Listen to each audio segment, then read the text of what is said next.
옆사람과 인사하겠습니다.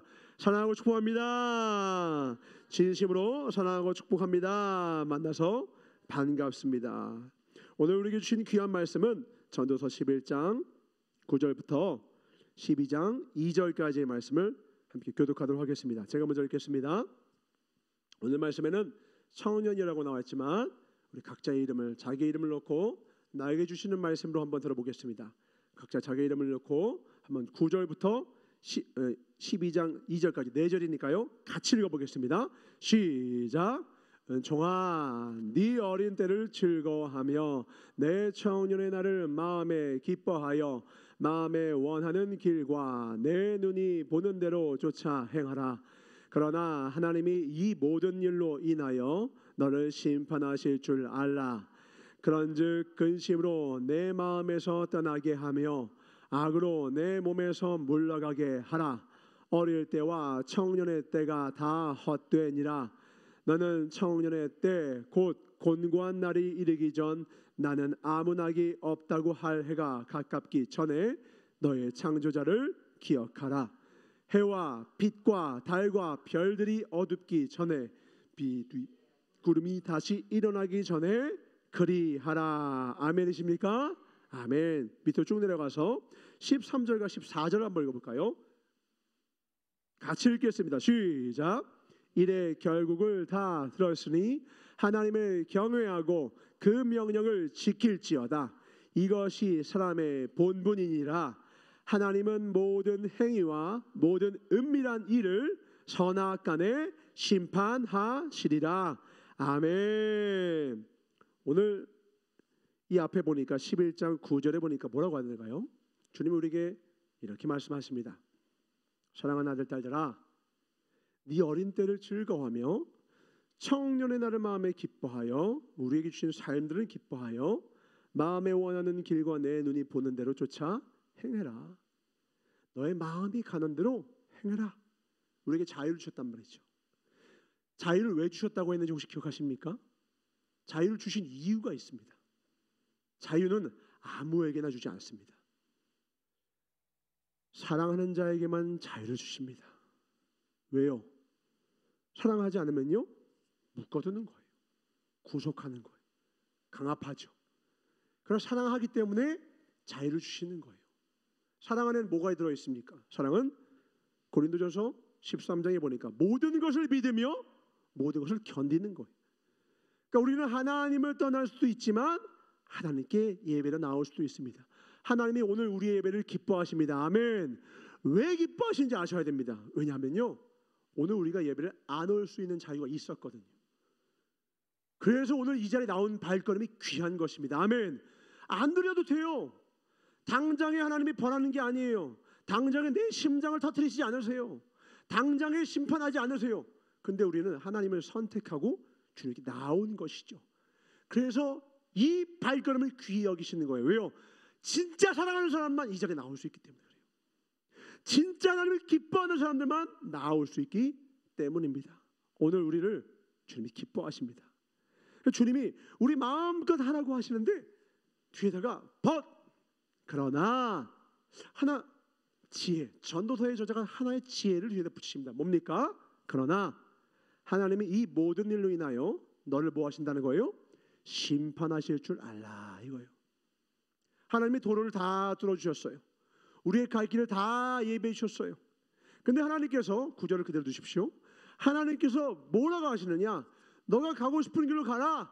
내가 도로를 다 뚫어놨다. 마음껏 너의 인생의 자동차를 끌고 너가 마음껏 운전하고 다니라는 거예요.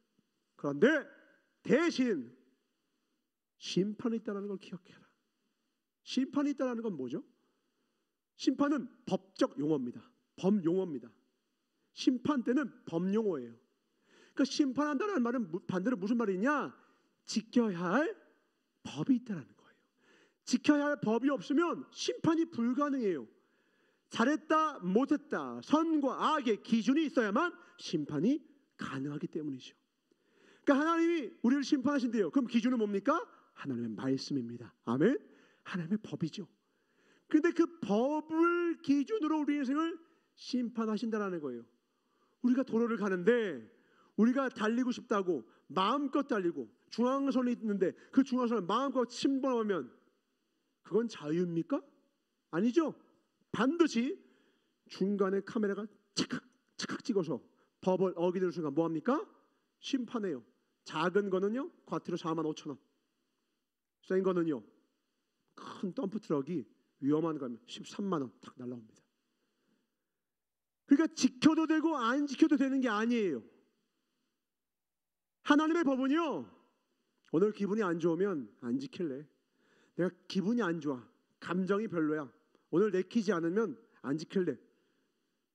그냥 내가 내키면 지키고 안 내키면 안 지키는 게 아니라 반드시 심판하신다라는 생명의 법이라는 거죠.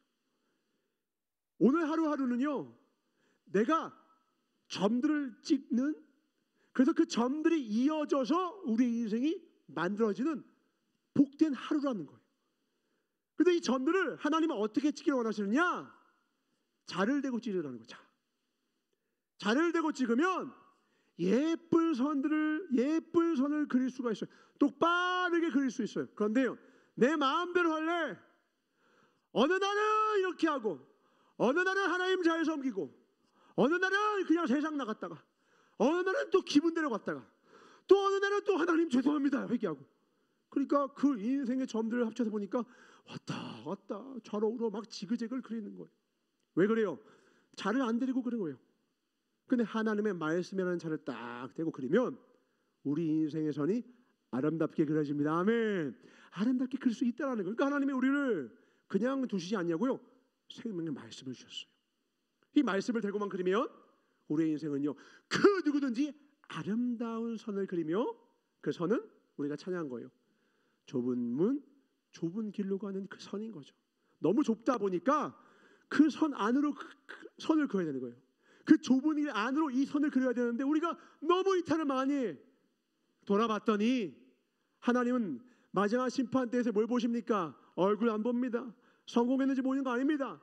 우리의 뭐 저축한 것을 보는 것이 아니라 뭘 보느냐? 우리가 살아온 선택들을 보신다는 거예요. 그래서 13절 14절 아까 뭐라는 거예요? 네가 행한 그대로 심판하신다는 거예요. 우리는 뿌린 모든 것의 열매를 거둘 수밖에 없는 인생이라는 거예요. 하나님 우리를 살리기 원하십니다. 아멘. 근데 이 선 위에 하나님이 말씀도 주셨어요. 교회를 다니는 사람들은 말씀을 제법 잘 알아요. 그런데도 불구하고 왜 하나님의 말씀대로 살지 않죠? 하나님의 말씀대로 살면은 내가 잘 살 수 있구나. 오늘도 그러는 거예요. 네가 원하는 대로 쫓아라. 그러니까 진짜 마음대로 해요. 막 달려요. 근데 왜 막 달리다가 인생이 망가지게 되는 거죠? 심판하실 주님을 기억하지 못하기 때문입니다. 그러니까 12장 1절에 이렇게 말합니다. 너는 청년의 또 곤고한 날이 이르기 전에 나는 아무나게 없다고 할 해가 가깝기 전에 너의 창조자를 뭐라고요? 기억하라는 거예요. 기억하라. 그러니까 우리 인생에 자가 있어요. 그 자를 대고 그림을 그려야 되는데 자가 있는데 자가 있는 걸 기억하지 않아. 그냥 내 마음대로, 왜 편하거든요. 막 하는 게 편하잖아요. 그걸 대고 조심스럽게 그리는 것보다 그냥 막 하는 게 편하니까 그냥 막 그려 가는 거예요. 근데 문제는요, 하나님이 다 하나도 남김없이 행악간에 심판을 하신다라는 거예요. 저기 만덕터널 아시죠? 그 만덕터널 보니까 카메라가요 위에 안 달려 있더라고요. 어디냐면 이렇게 만덕 1터널과 2터널 갈림길의 숲을 사이에 카메라가 감춰져 있어. 그러니까 숨길 수가 없어. 여기로 가는 척하다 여기로 가면 그대로 녹화해서 겉으로 날라와. 나의 삶은 교회에서 목사님 앞에서, 사역자들 앞에서, 도역자들 앞에서 거룩한 척하는 걸로 소용이 없고요, 아무도 보지 않는 것 같으나 하나님의 불꽃 같은 두 눈동자로 지켜보시는 내 모든 삶을 행악간에 심판하실 그때의 그 모습으로 하나님이 심판하신다는 거예요. 만덕터널에만 있는 게 아니라 요즘은 더 무서워요. 어떻게 하느냐? 암행어사 차량이라고 아십니까? 뭐냐면 삐뽀 경찰차 표시가 안 나고 그냥 일반 차량이에요. 고속도로에 그냥 다니는데 이 차가 자기 마음대로 차량 왔다 갔다 해요. 1차선에만 있어야 되는 작은 차, 혹은 2차선에만 있어야 되고 3차선에만 있어야 되는 큰 차가 있으면 자기 차선을 지키지 않잖아요. 그러면 일반 차 같은데 그 안에 카메라를 딱 달고 있어요. 그리고 그 뒤에 와서 그 사람을 5분간 추적해서 카메라를 딱 찍습니다. 그리고 이 사람 잘못한 걸 다 녹화해서 날리고서는 과태료 딱 날라와요. 아무도 안 찍은 줄 알았는데요, 이 암행어사 차량에 다 찍어버려요. 하나님이 다 보신다라는 거예요. 근데 이거를 기억을 안 해요. 기억을 못해요. 그러니까 주일날 되면 눈물로 회개는 하는데 주중되면 어떻게 해요? 다시 또 까먹고 또 똑같은 죄를 또 짓는 거예요.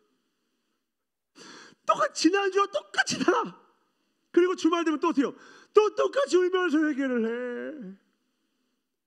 그러니까 중요한 건 뭐예요? 기억하는 거예요. 기억. 근데 그냥 기억하는 것도 부족해요. 창조주 하나님을 기억하라고 했을 때 어떻게 기억하라는 것입니까? 그 하나님을 향하여 주님은 이렇게 명령하십니다. 잠언 1장 7절입니다. 같이 읽어보겠습니다. 시작. 여호와를 경외하는 것이 지식의 근본이오늘 미련한 자는 지혜와 훈계를 멸시하느니라. 왜 하나님의 말씀과 왜 하나님의 법도를 들어는 봤어요. 근데 왜 지혜와 훈계를 멸시하죠? 다 알아요. 왜 주중되면 우리는 다시 그 죄악으로 다시 가죠? 이 죄를 내가 이게 나쁜 거 알아요. 이거 악한 거 알아요. 이거 나쁜 거. 담배가 나쁜 거 모르면서 피는 사람이 있습니까? 술이 악하고 마약이 나쁘고 도박이 나쁘고 죄가 죄인 줄 모르고 짓는 사람이 있습니까? 우리가 흔히 회개할 때 이렇게 기도합니다. 하나님, 내가 알고 모르고 지은 죄 용서해 주세요. 제가 여쭤볼게요. 모르고 지는 죄가 있습니까? 우린 다 알고 져요. 모른 척하고 싶은 거예요. 나는 속여도 누구는 못 속여요. 하나님을 속일 수가 없다고. 근데 하나님을 속일 수 없는 나를 속이면서까지 그 죄를 짓는 이유가 뭐라고 설명합니까? 성경은 이렇게 말합니다. 너가 여호와를 경외하지 않기 때문이라는 거예요. 우리가 왜 죄에서 떠나지 못하느냐? 근원은 하나예요. 여호와를 경외하지 못하기 때문이다. 잠언에는요 수만 가지 지혜의 말씀들이 가득합니다. 잠언 자체가 지혜의 말씀이니까요. 잠언을 보면 우리 총리와 목사님들 많이 인용하십니다. 너 절대로 뭐하지 말아라. 보증서하지 말아라. 이건 수백 번 들었습니다. 귀 없는 자, 교만한 자 훈계하지 마라. 너를 욕한다. 지은 자에게 교훈을 더하면 학식을 더한다. 철이 철을 날카롭게 한다. 좋은 친구를 사귀어라. 철과 같은 친구를 사귀어라. 좋은 지혜의 말씀들이 가득합니다. 그런데요, 거기는 좋은 말씀들, 지혜의 말씀들을 가지고 인생을 성공하라고 잠언을 준 게 아니더라고요. 이 잠언의 말씀들, 좋은 지혜의 말씀들을 다 들어도 하나가 빠지면 의미가 없어요. 사진 한번 띄워주겠습니까? 우리 어르신들 요 사진 뭔지 아십니까? 요 사진? 요것이 바로 마시는 찐빵 되겠습니다. 찐빵. 근데 찐빵이 돼서 이 찐빵이 맛있겠다 하고 팍 잘라서 보니까 이 안에 뭐가 없어요? 앙꼬가 없어. 텁텁하게 겉에 있는 모습만 있어. 겉을 보면 아주 먹음직도 하고 맛이 있어 보이는 빵인데 속을 보니까 맛을 내는 앙꼬가 없는 거예요. 우리의 신앙이 형태를 갖추고 있어요. 종교의 모습은 갖추고 있어요. 하나님을 섬기는 것 같아요. 11조도 잘 내고 예배도 잘 드리는 것 같아요. 그런데 우리의 인생에 여호와를 경외함이 없으면 앙꼬는 찐빵과 같아서 아무 의미가 없다라는 거예요. 잠언 말씀에 수많은 지혜의 말씀들이 있어요. 그 지혜의 말씀을 가지고 인생에 성공할 수 있어요. 그러나 주님은 그걸 가지고 성공하라고 우리의 인생을 주신 것이 아니라 말씀 주신 게 아니라요. 그 말씀을 왜 주셨냐? 여호와를 경외하라고 주신 것입니다. 아멘. 여호와를 경외하라고 그 말씀을 주신 것이죠. 그러니까 잠언에서 가장 중요한 말씀을 꼽는다면 뭐예요? 다시 한번 읽겠습니다. 시작. 여호와를 경외하는 것이 지식의 근본이오늘 미련한 자는 지혜와 훈계를 멸시하는. 다른 지혜 이런 지혜가 아니라 제일 중요한 지식의 근본이 뭐다? 여호와를 경외하는 것이라는 거예요. 잠언 9장 10절. 또 같이 똑같은 말씀하십니다. 시작. 여호와를 경외하는 것이 지혜의 근본이요 거룩하신 자를 아는 것이 명철이니라. 아멘. 그러니까 우리가 이런 지혜 저런 지혜 이런 지혜 그 자그마한 지혜의 파편을 얻기 위해서 우리가 교회 나오는 게 아니에요. 그것을 위해서 그것 가지고 뭐 세상에서 적당히 먹고 살기 위해서 우리가 하나님 앞에 나오는 것이 아니에요. 우리가 거룩한 이 예배를 오늘 이 순간 드리는 것은요, 하나님을 경외하는 이 가장 중요한 지혜의 근본을 얻기 위함입니다. 아멘. 이게 없으면요 예배가 소용이 없어요. 성공도 의미가 없어요. 모든 헌의의식이 다 헛되고 헛되집니다. 하나님을 경외하는 것이 없으면 우리가 신앙생활 가운데 행하는 모든 것들이 다 헛되는 거예요. 그래서 남들 앞에 또는 내가 두려워하는 누구 앞에서는 그런 척 거룩한 척하지만 혼자 있는 아무도 보지 않는 것 같지만 하나님은 보고 계시는 그 장면에서 왜 내 죄가 계속해서 반복됩니까? 내가 바로 하나님을 경외하지 않기 때문에, 하나님을 두려워하지 않는 것이죠. 내 생사 화복을 지신 진짜 그 주님을 인정하지 않고 그 주님을 만나지 못했기 때문에 그래요. 그 주님을 만나기 전에는 진짜 신앙생활은 시작되지 못합니다. 그 주님을 진정으로 두려워하기 전에는 진짜 예배가 시작될 수가 없어요. 그 하나님 앞에 설 때에야 진짜 내 영혼이 두렵고 떨림으로 오늘이라고 하는 일컫는 작은 인생의 점들을 신중하게 찍는 거예요. 막 살라고 했잖아요. 아까 네 마음이 이끈 대로 하라. 거기까지만 보면 안 돼요. 뒤에 뭐라는 거예요? 그러나 하나님께서 마지막 때 심판하실 줄 알라. 법이 있다라는 거예요. 나 오늘 달리고 싶어. 달리자. 왕 180. 내 마음대로 할 수 없다라는 거예요. 아니야. 100km 이상 달리지 마. 너의 차선을 지켜. 너는 여기까지야. 모세야, 너는 여기까지다. 저도 들어가고 싶습니다. 아니, 너는 여기까지다. 내가 아무리 원하는 게 있어도요, 하나님이 허락하지 않으면 그걸 포기하는 것이 신앙입니다. 아멘. 주님 뜻이 아니면 내려놓는 것이 신앙입니다. 아멘. 내 육체의 가시를 빼주십시오. 사도 바울이 3번 구하였으나 주님이 뭐라는 거예요? 네 은혜가 내게 족하다. 그러면 하나님 앞에 아멘 감사합니다 라고 하는 것이 신앙인 것이죠. 내가 원한다고, 내가 다 원하는 것을 구하는 것이, 간절하게 구한다고 다 기도가 아니라 선을 그어주시면, 주님이 말씀하시면 주님의 법도 안에서 살아가는 것이 복된 것입니다. 아멘. 그 주님의 심판대 앞에서 칭찬받는 저와 여러분 되시 주의 이름으로 축원합니다. 아멘. 창조주를 기억하는 게 복이라는 거예요. 그 창조를 기억하는 것을 잠언은 여호와를 경외하는 자라고 하는 거예요.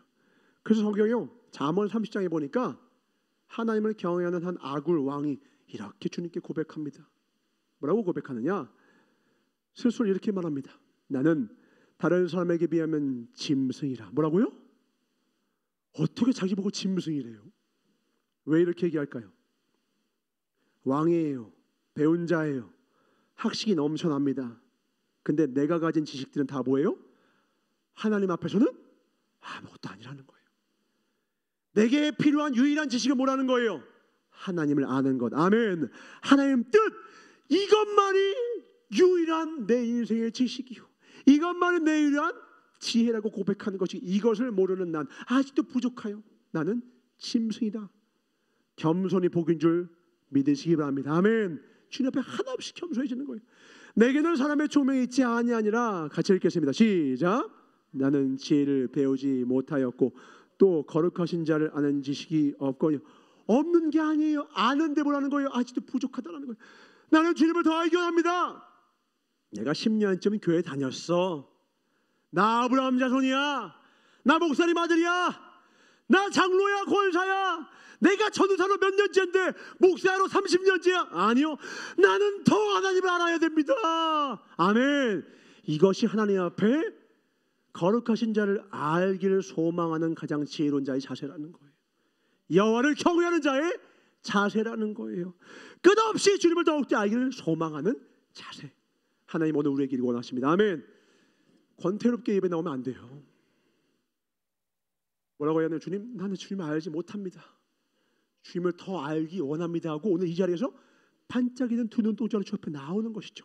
4절, 하늘에 올라갔다가 내려온 자가 누구인지, 바람을 그 장중에 모은 자가 누구인지, 물을 곳에 쌓은 자가 누구인지, 땅의 모든 끝을 정한 자가 누구인지, 그 이름이 무엇인지, 그 아들의 이름이 무엇인지 너는 아느냐?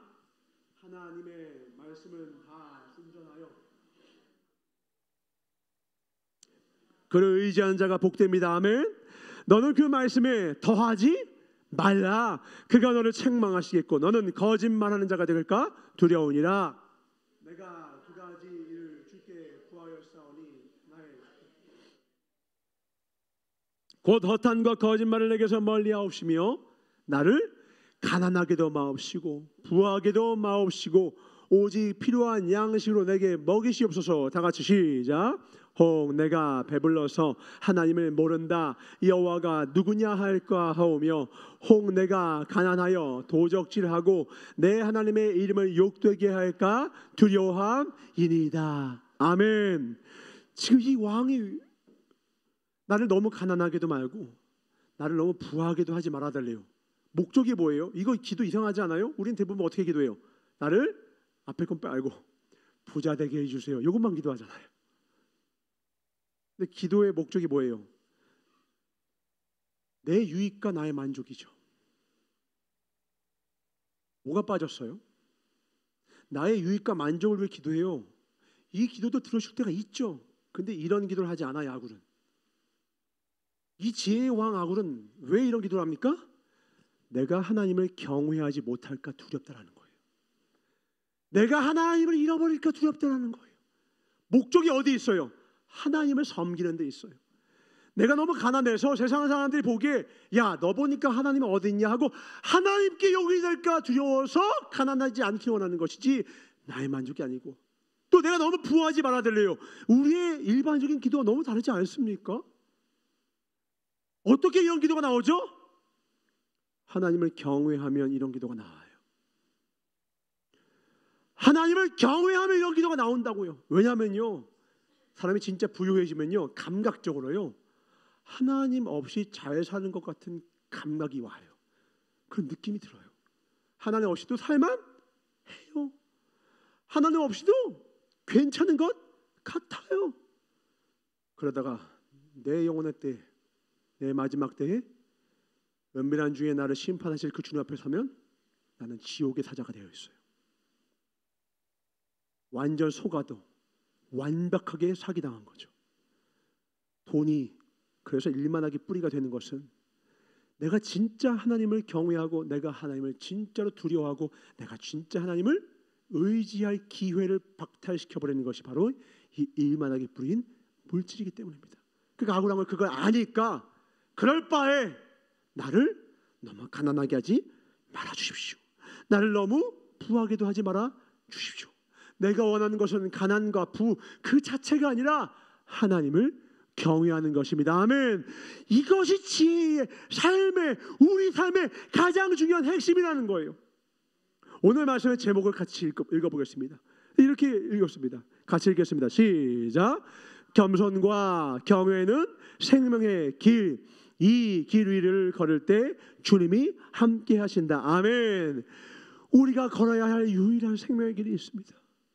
우리가 예수라고 다 고백하는 게 그 진짜 예수님을 다 쫓아가는 게 누가 예수님을 쫓아갑니까? 주중에 죄 흠뻑 저지르다가 주말에만 잠깐 주님 앞에 서는 것 같은 그런 신앙생활 말고요, 내가 진짜 하나님을 사랑하고 하나님을 정말로 끝까지 내 1분 1초도 빠짐없이 쫓고 붙잡고 내 피 뿌리까지 죄악과 싸우는 삶을 살고 있습니까? 그 싸우는 삶을 어떻게 살 수 있습니까? 하나님을 경외하는 자만 그게 가능해요. 하나님을 두려워하지 않는 사람은요, 종교 요식행위로 때우고 끝납니다. 회개조차도 종교 행위처럼 그 잠깐 그 순간 감정적으로는 통회하는 것 같으나 내 인격적으로는 정말 내 뿌리까지 맡기는 마음은 없어요. 내 인생의 전체를, 내 인생의 한 3층만 주님께 맡길게요. 한 4층만 주님께 맡길 경우가 아니라 내 인생 건축물 전체를 하나님의 반석 위에 짓겠습니다. 아멘. 이런 마음은 오직 하나님을 경외하는 자만 가능하다라는 거예요. 다시 고백해야 됩니다. 하나님을 경외하는 것이 지혜의 근본입니다. 아멘. 다시 깨달았고 다시 기억해야 합니다. 여호와를 경외하는 것이 우리 인생의 정수라는 거예요. 이것보다 중요한 건 없어요. 이게 없으면요, 우리는 맛을 잃은 소금이에요. 이게 없으면요, 안고 없는 찐빵이에요. 우리의 신앙은 아무 맛도 안 나요. 하나님이 우리의 맛을 보시는 순간 겉으로는 11조에 근체 11조를 드리고 다 하는 것 같으나 하나님 앞에는 아무런 맛이 없어집니다. 하나님을 경외하는 것이 정말 중요한 것을 기록하고 그 경외함을 가장 깊이 깨달은 믿음의 사람이 있습니다. 그게 바로 누구냐? 욥입니다. 하나님을 경외한 그 욥의 삶을 한번 볼까요? 1장 1절부터 5절입니다.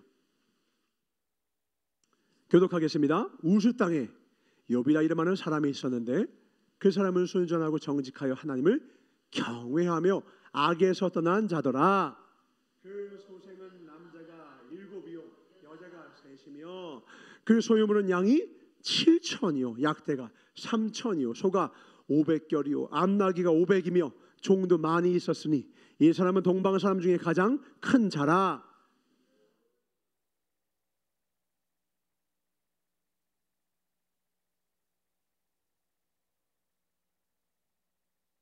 다 같이 그 잔칫날이 지나면 욥이 그들을 불러다가 성결케 하되 아침에 일어나서 그들의 명수대로 번제를 드렸으니 이는 욥이 말하기를 혹시 내 아들들이 죄를 범하여 마음으로 하나님을 배반하였을까 함이라. 욥의 행사가 항상 이러하였더라. 아멘. 욥처럼 귀한 자가 없었어요. 욥을 표현하기를 뭐라는 거예요? 그는 하나님을 경외하여 악에서 떠난 자라.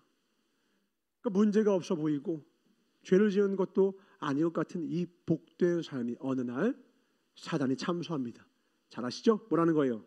하나님, 욥이 그냥 하나님 믿겠어요? 이게 있으니까 믿는 거예요. 아니 살만 하니까 믿는 거죠. 믿을만 하니까 믿는 거죠. 하나님 그 뺏으시면 하나님 안 믿으실걸요? 그러냐? 한번 너가 시험해봐라. 대신 생명은 건들지 마라. 그 이튿날 다음날 갑자기 하늘에서 불이 떨어지고 강도떼가 들이닥치고 갑자기 태풍이 몰아와서는 저 7천이고 3천이고 되는 그 수많은 재산과 자녀들이 단칼에 죽고 빼앗기고 사라지는 고통스러운 그 고난이 임합니다. 이거를 글자라고 생각하지 마시고 문자라고 생각하지 마시고 한번 생각해 보세요. 우리 연배가 있으시니 자녀도 있으시고 또 그동안 내가 살아와서 노력해왔던 재산들이 있으실 거 아닙니까? 그거를 하루아침에 잃는 거예요. 제가 이 말씀을 읽다가 잠잠히 생각해 봤어요. 만약에라도 내게서 생각하기도 두려워요. 별이와 필리비를 앗아가셨을 때 내가 과연 내 마음, 내 믿음을 내가 온전히 지킬 수 있을까? 근데 욥은 어떻게 했어요? 우리가 잘 아는 고백이죠. 주신 이도 하나님이시오, 거두신 이도 하나님이시니 내가 어찌 하나님을 원망하겠는가? 그래서 그는 그 믿음을 지켜놓으라고 고백합니다. 그럼 우리가 생각하기도 시험에 통과했으니 마치 아브라함이 그만둬라 시험에 통과했으니 여호와 이래 하면서 아름다운 결말이 있으면 좋으련말 악한 마귀는 우리가 하나님을 섬기고 우리가 하나님을 경외하는 것이 가장 눈꼴시렵고 이걸 끊어버리기 위해 하나님과의 관계를 끊어놓기 위해 끝없이 고백합니다. 노력합니다. 하나님 남은 거 있잖아요. 저 몸뚱아리 하나님 이거 치면 욥 변화합니다. 변질됩니다. 생명은 안 된다. 그러나 그렇게 해봐라. 온몸에 욕창이 나요. 기와장으로 긁어도 개운치 않고 온몸에 피가 철철철 나도 하나도 나아짐이 없는 것 같은 그 고통 가운데 있어요. 아내가 뭐라 했는지 아십니까? 하나님을 욕하고 죽어라! 그리고 집을 나가버렸어요. 사랑했던 아내가, 가장 사랑했던 아내가 하나님을 욕하고 죽어라, 그리고 집을 떠나요. 자식도 잃었어요. 재산도 잃었어요. 온몸에는 고름이, 피고름이 철철 흐르고 풍전트와 같이 깜빡깜빡이는 그 생명줄 붙들고 아무것도 없는 채로 넓은 들판에 버려져 있는 인생, 아내조차 떠났어요. 소망이 하나도 없어진 인생이에요. 이렇게 되니 제 아무리 욥이라도 하나님 앞에 이렇게 저주를 하는 거예요. 3장의 의가 이렇게 고백합니다. 그 후에 욥이 입을 열어 자기의 생일을 저주하니라.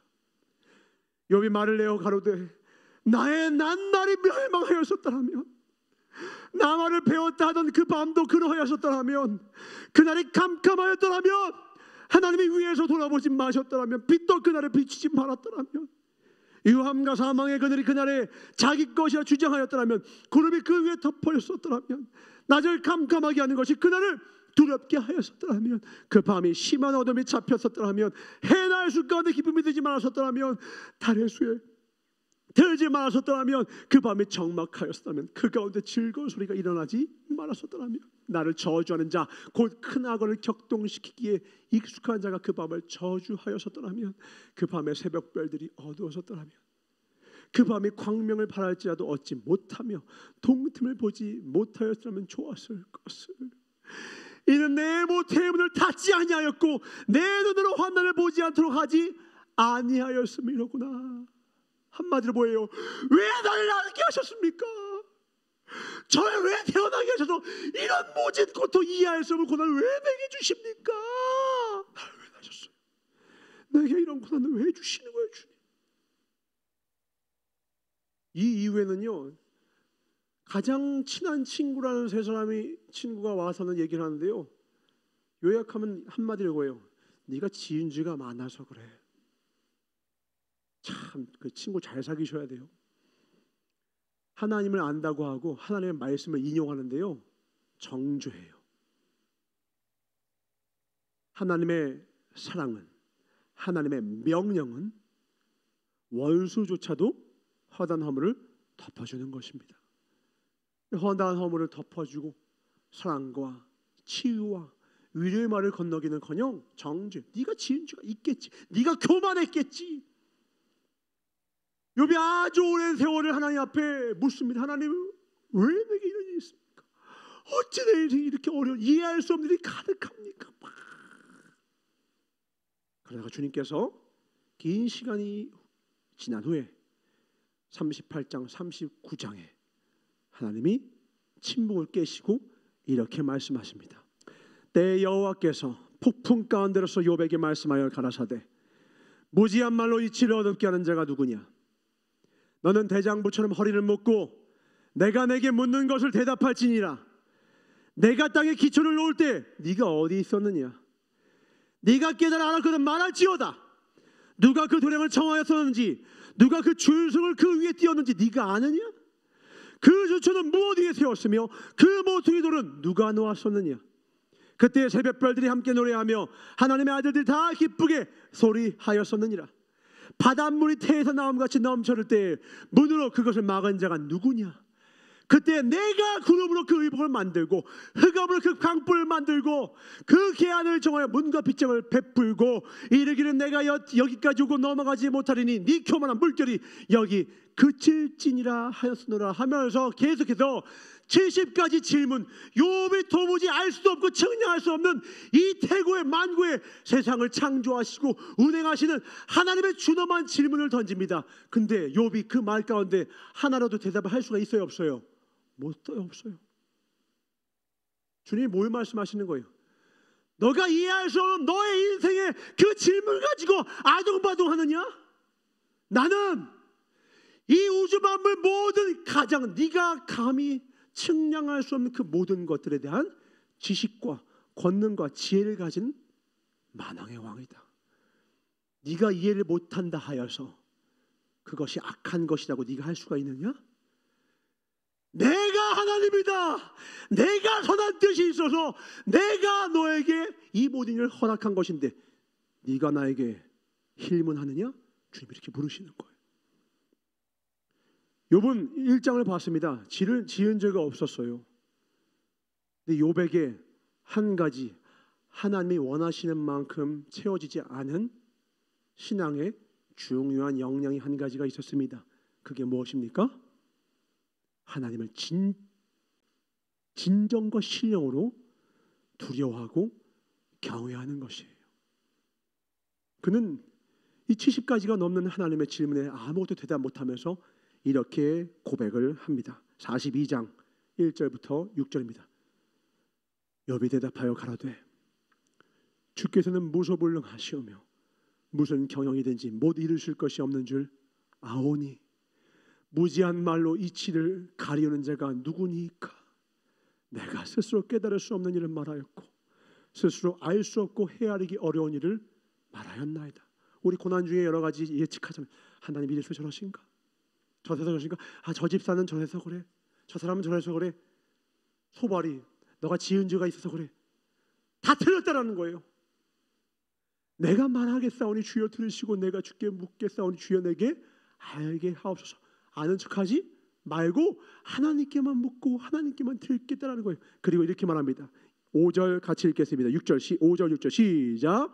내가 주께 대하여 귀로 듣기만 하였사옵더니 이제는 눈으로 주를 배옵나이다. 그러므로 내가 스스로 하나고 티끌과 재 가운데에서 회개하나이다. 아멘. 이것을 하나한다라는 건 자기 스스로에게 자기 스스로에게 화를 내겠다라는 거예요. 자기 스스로에게 화가 난다라는 거예요. 내가 무슨 말을 했던 거지? 내가 하나님의 뜻을 알지도 못하면서 아는 척하고 감히 측량하려고 했던 나의 어리석음을 하나님께 용서를 구하는 거예요. 내 주머니가 아무리 커도 이 지구를 담을 수 없듯이 내가 아무리 지혜로워도 하나님의 측량할 수 없는 생각과 뜻을 이해할 수 없다는 거죠. 다만 우리가 하나님 앞에 모든 상황 속에서 드릴 수 있는 우리의 재물은 무엇입니까?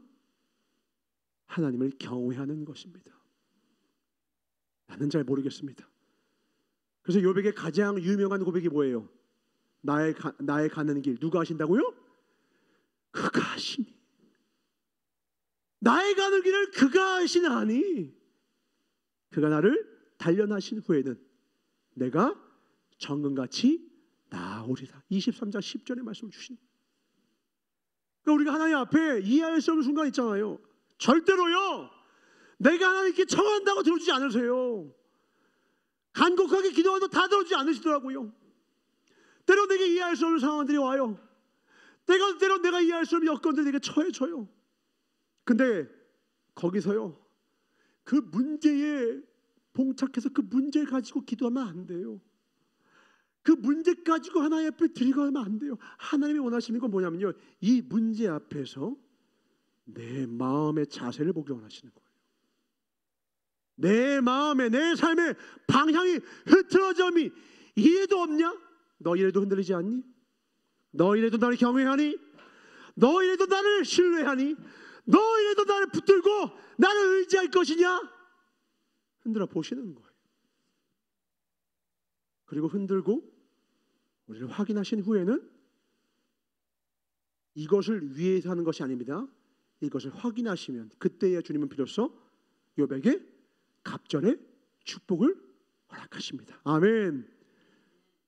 공식을 잘못 이해하시면 안 돼요. 축복을 구하면 과정을 생략해버려요. 축복은 하나님께 달려있는 거예요. 주시기도 하고 거두시기도 하시는 거예요. 그건 하나님께 달려있어요. 내가 달라고 주실 분이 아니세요. 달라고 주는 게 아니라요, 때가 돼야 줍니다. 때가 어떤 때예요? 하나님을 경외하며 회복했을 때. 아멘. 하나님을 경외하는 지혜의 근본을 깨달았을 때에 때가 차면 하나님께서 우리에게 허락해 주실 것입니다. 아멘. 그러면 우리가 정말 두려워하고 우리가 정말 간곡히 구해야 되는 것은 세상의 성공과 세상의 것들이 아니라, 나의 유익과 만족이 아니라 이 땅에서의 짧은 삶 가운데, 성경은 청년의 때를 말했는데 이 청년의 때라는 것은 젊을 때를 말하는 게 아니에요. 내가 움직이지 못할 그 때를 제외한 모든 시절을 말하는 것. 지금 오늘 예배 오셨죠? 제 몸으로 지금 여러분들도 청년이십니다. 곤고한 날은 뭐예요? 더 이상 내가 이제 아무 움직이지도 못할 때, 그때를 말하는 거예요. 그때를 제외한 모든 순간은 하나님 앞에 보기에는 우리가 다 어린아이 같다라는 거예요. 우리가 다 청년 같은 거예요. 여러분들 다 청년이십니다. 아멘. 또 우리 그다음 또 30년 빼셔야 되잖아요. 그러니까 지금 우리가 꼭 잊지 말아야 될 거 뭐냐면 창조주 하나님의 법도를 기억해야 한다는 거예요. 아멘. 누가 보고 안 보고가 아니라 하나님 앞에서 하나님을 경외하며 회복되면 우리는 악에서 떠나게 될 것입니다. 아멘. 죄악을 끊어낼 수 있습니다. 아멘. 죄악에서 떠나야 돼요. 하나님 앞에 서야 합니다. 하나님은 그날 우리에게서 심판대 앞에서 확인하실 그것, 우리 마음과 중심, 하나님을 사랑했느냐, 너 이웃을 사랑했느냐, 원수를 사랑했느냐 확인하실 때 아멘 하며 주님께 기쁨 되는 저와 여러분들 되시길 주님으로 축원합니다. 아멘. 우리가 제 아무리 많은 일을 해도 하나님을 경외함이 없다면, 주님 앞에 나는 짐승과 같습니다, 나는 겸손이 없으면 나도 모르는 새에 나는 생명의 길에서 이탈되어서 나도 모르게 성령을 쫓아 성령을 붙잡고 씨름하는 일을 그냥 느슨하게 하다가 죄악에 빠져서 다 멸망하는 인생이 되고 말아요. 예전에 서울에서 장로님이 오셔서 저희 집에 오셔서는 여기저기 보시더니 지금 이 집에 바퀴벌레가 있다라는 거예요. 요만한 새끼벌레 하나 나왔을 뿐인데 그 장로님이 말씀하시길 바퀴벌레는 한 마리가 나오면 이미 200마리에서 300마리가 이미 이 집안의 저 벽지 뒤에 그리고 저 하수구 밑에 가득한 것입니다. 왜냐하면 빛을 싫어하기 때문에 한 마리 나와서 걸린 건 그 개가 약간 아프고 또라이라서 나온 것이지 다 어둠 가운데 있다가 나올 정도, 그러니까 한 마리가 나올 정도면 이미 바글바글 밑에가 가득하다라는 거예요. 그래서 그걸 잡기 위해서 그때 약을 주시고, 우리 막 권사님도 막 약을 갖다 주셔가지고 그때 여기저기 막 계란에다가 뭐 넣어주시고 해셔가지고 다 설치하고 약도 뿌리고 했어요. 그래서 깨끗하게 사라졌어요. 그때 제가 깨달은 게 뭐냐면 무섭다 그래요. 한 마리의 바퀴벌레가 삽시간에 200마리 300마리 번식하는 거예요. 어디서 번식합니까? 어두운 곳에서요. 저 침침한 음침한 곳에. 우리가 우리의 삶 가운데 언제 우리의 삶의 사망의 길로 접어드느냐? 아무도 보지 않는 것 같은 곳에서요. 어두운 곳이죠. 빛 대신 주님이 없는 곳이죠. 내 삶 가운데 하나님이 주인 되지 않은 곳이죠. 그곳에요 바퀴벌레 같은 죄악이 번식하기 시작합니다. 물 웅덩이 요만한 거 시간 지나면요 흙탕물 되고 더러워지거든요. 거기 시간 지나고 한번 보십시오. 거기 뭐가 새길 겁니까? 거기 보면 검은 머리에다가 길다란 거 뭐가 팍팍팍팍 뭐 뛰고 있어요. 뭐냐면 모기 유충이에요. 특히나 저기 바닷가 가면 바위에 움푹 파인 곳에 보면요 이만한 물 같은 데 보면 수천 마리가 바글바글해요. 보면 막 더럽거든요. 무당들 와서 촌농 가득하고 누가 담뱃재리 가득한 더러운 물이에요. 근데 거기에 모기 유충이 가득해요. 모기는 나와서 일주일도 안 돼서 짝짓기 하고 또 알을 낳아요. 한 번에 수백 마리씩 낳아요. 수천 마리가 수만 마리를 또 낳아요.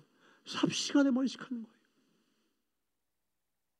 하나님을 경외하지 않는 사람은요 겉으로 보기에는요 아무리 종교적인 허례의식을 다 갖춰서 아무 문제가 없어 보이는 것 같지만 그 마음에요 삽시간에 바퀴벌레같이 모기같이 그 죄가 그 마음을 강팍하게 만들어서 어느 날 그를 보면요 하나님 말 듣지 않습니다. 자기의 생각과 자기의 뜻으로 가득해 있습니다. 자기 꾀를 쫓다가 악한 길에서 삽시간에 무너져요. 복 중의 복이 무엇입니까? 여호와를 경외하는 것입니다. 아멘. 여호와를 경외하는 것보다 큰 복이 없다라는 거예요. 오직 겸손과 경외함으로 하나님을 끝까지 붙잡고 나가실 주님으로 축원합니다. 성경상에 단 한 사람도 하나님 앞에 넘어지지 않은 사람이 없죠. 베드로도 넘어지고 노아도 넘어지고 다윗도 넘어지고 다 넘어졌어요. 그런데 그들은 뭐가 달랐습니까? 빨리 돌아봤어요. 죄를 짓다가 아니야 이 길이 아니야 선을 그리는데 일자로 그려야 되는데 살짝 옆으로 들어서 아니야 빨리빨리 돌아온 것이죠. 빨리 돌아와야 돼요. 누가 빨리 돌아옵니까? 하나님을 두려워해야 돼요. 경외해야 돼요. 베드로가 자신 있게 얘기했죠. 다 주를 버려도 나는 안 버립니다. 근데 예수님 말씀하십니다. 닭이 3번 울기 전에 네가 나를 부인할 것이다. 다 버려야 돼요. 주님, 저는 안 버려요. 호언장담합니다. 호언장담을 해요. 지금 이 장면이 웃기지 않아요? 이 말이 무슨 뜻이에요? 예수님이 틀렸어요. 예수님은 틀렸고요, 내 말이 맞아요 라고 하고 있다고요. 예수님 말 안 하면 정말요? 그럼 제가 어떻게 해야 그걸 막을 수 있죠? 이래야 되잖아요. 지금 베드로의 마음엔요, 예수님은 그냥 가끔씩 나한테 좀 지혜로운 말 몇 마디 던져주는 선생과 스승뿐인 거예요. 하나님이 아니라고요. 두렵고 떨림으로 내가 따르고 내 생명을 쥐고 계신 하나님이 아니라 그냥 조금 존경하는 스승 정도예요. 시간이 지났습니다. 누구 말이 맞았죠? 예수님 말이 맞았어요. 부활하신 예수님이 베드로에게 찾아오십니다. 주님과 눈이 마주치는 순간 베드로는 할 말이 없습니다. 배가 고프다 하니 베드로가 물고기 잡아서 모닥불 피워놓고 고기를 잘 구워서 주님께 드립니다. 주님 묻습니다. 베드로야, 네가 나를 사랑하느냐? 예전 베드로 같으면 뭐라고 했겠어요? 자신 있는 말투로, 예수님 모르세요? 제가 예수를 위해서는요 이것도 하고 저것도 하고 이것도 다 해드릴게요. 아주 호언장담하고 막 허세 부리고 난리 쳤을 거예요. 근데 베드로가 사뭇 자세가 달라졌어요. 자신감을 잃었어요. 중요합니다. 자기를 신뢰하는 마음이 다 떨어져 버렸어요. 왜요? 내 뜻대로 되질 않았거든요. 내가 생각한 거 다 틀렸거든요. 다 깨지고 나니까 이제 믿을 건 누구밖에 없어요. 이제는 누구밖에 믿을 게 없어요? 주님밖에 믿을 분이 안 계신 거예요. 그러니까 뭐래요? 내가 주님을 사랑하는 줄 누가 아신다고요? 주님이 아십니다. 내가 아는 걸 얘기하지 않아요. 내가 아는 걸 주님 앞에 가르치듯이 얘기하지 않아요. 예전에는 주님을 가르쳤어요. 예전에는 자기 말이 많았어요. 근데 이제 베드로는 그렇게 얘기 안 해요. 제가 주님 사랑하는 거 누가 안다고요? 주님이 아시잖아요. 나는 모르는데요, 주님이 아시잖아요. 주님만이 아시잖아요. 아멘. 주님이 다 아십니다. 아멘. 주님이 하십니다. 아멘. 지금 베드로의 마음에 뭐가 생겨난 거예요? 나는 틀렸어요. 그리고 하나님 말한 대로 그대로 됐어요. 베드로의 마음에 하나님을 경외하는 마음이 깨어난 거예요. 베드로의 마음에 진짜 주님을 예배하는 두려워하는 마음이 드디어 생겨나기 시작한 것입니다. 이제서야 진짜 제자가 되었습니다. 아멘. 이제서야 진짜 예수님의 제자, 수제자가 되었어요. 그러니까 주님이 이제서야 뭐라는 거예요? 내 양을 쳐라. 3년간, 그리고 그때 그렇게 자신감 있는 베드로에게는 아무것도 맡기지 않고 그냥 조용히 침묵하셨던 주님이 자신감도 다 잃고 삶의 소망도 다 끊어진 것 같은 베드로에게 이제서야 주님은 다 됐다라는 미소를 지으시며 말씀하시는 거예요. 이제 너는 교회의 머리가 될 것이다. 너의 위에 교회가 세워질 것이다. 오늘 우리에게도 말씀하십니다. 우리 위에 교회가 세워질 것입니다. 아멘. 우리 위에 하나님의 나라가 세워질 것입니다. 아멘. 어떤 사람입니까? 하나님을 경외하는 마음이 깨어진 사람입니다. 하나님을 두려워하는 것을, 하나님을 경외하는 것을, 그것이 내 삶의 가장 중요한 지혜의 근본임을 깨달은 사람에게 섭니다. 내 능이 아니라 하나님의 능을 의지하며 내 지식과 지혜가 아니라 하나님의 지혜와 지식을 의지하는 사람 위에 하나님은 교회를 세우실 것입니다. 아멘. 하나님의 나라를 세우실 것입니다. 아멘. 2024년 말로만 부흥을 외치는 것이 아니라 진짜 부흥을 이뤄냅시다. 아멘. 무엇이 진짜 부흥을 시작합니까? 내 삶이 하나님을 진정과 신령으로 예배하고 경외할 때 부흥은 시작됩니다. 내 삶의 자리에서, 내 방 안에서, 내 잠자리에서, 내 일터에서, 내 마음의 중심에 겉모습은 다른 바 없는데 내 마음에 가장 중요한 변화가 시작되었을 때, 하나님, 내가 주님을 경외합니다. 나는 틀렸고 주님은 옳으십니다. 나는 다 틀렸고 주님만이 옳으십니다. 주님만이 의로우십니다. 주님만 따라갑니다 할 때 그 사람을 통하여 놀라운 역사를 이루실 것입니다. 아멘. 회복의 역사를 이루실 것입니다. 아멘. 굳지 않은 것까지도 갑절의 복으로 욥과 같은 복을 우리에게 허락하실 것입니다. 아멘. 그 복의 주인공 되실 주님으로 축원합니다. 우리가 구할 것은 그러므로 작은 축복들, 여러 가지 축복의 리스트가 아니라 축복의 근원은 하나님을 경외하는 마음이요, 이제 내 영혼을 향하여 외치며 내 영혼을 향하여 다시 한번 간절히 부르는 것은, 내 영혼아, 너는 하나님을 바라라. 나의 도우심 주로 말미암아 내게 더하여 주시리라. 우리 이 시간 같이 기도할 것은요, 우리 각자 내가 할 수 없는 일이 있을 겁니다. 제일 어려운 것들을 다 생각나시는 거 있을 거예요. 가족 전도일 수도 있고요, 친척일 수도 있고요, 또 재정적인 문제일 수도 있고요, 건강의 문제일 수도 있죠. 내가 할 수 없는 것, 하나님을 경외함으로 하나님께 우리 들고 갑시다. 그냥 이거 해주십시오, 그냥 그렇게 외치는 게 아니라요, 하나님을 경외함으로 하나님께 부르셔야 돼요. 떼쓰는 기도가 아니라 하나님을 진정으로 두려워하고 사랑하고 신뢰함으로 기도하시길 바랍니다. 아멘. 그 마음과 중심을 확인하신 후에는 하나님께서 요괴 복을 또한 우리에게 허락하실 것입니다. 아멘. 이 시간에 주의 삼창으로 통성으로 기도하며 겸손의 길 걷게 하소서.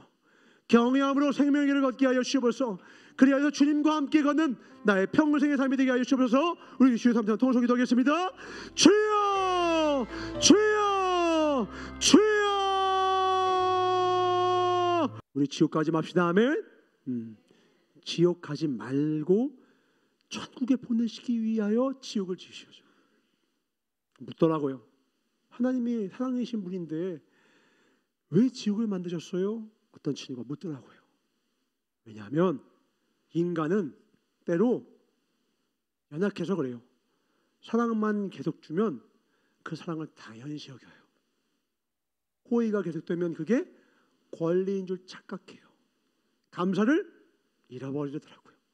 그러니까 때로는 하나님 어떻게 하면 그걸 걷어가세요. 그제서야 그것이 당연한 것이 아님을 깨달아요.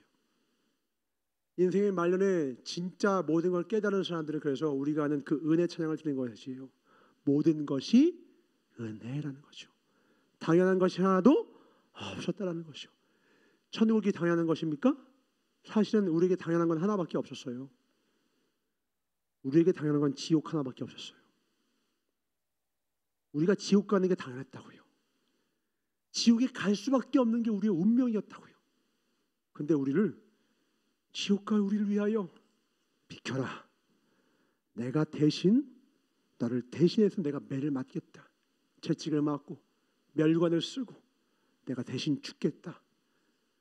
그러함으로 오늘 우리가 예배드릴 축복을 얻었습니다. 아멘. 찬양할 기회를 얻은 것입니다.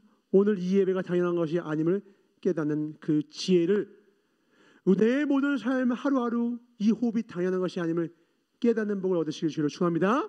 준비하시는 하나님께 드리겠습니다.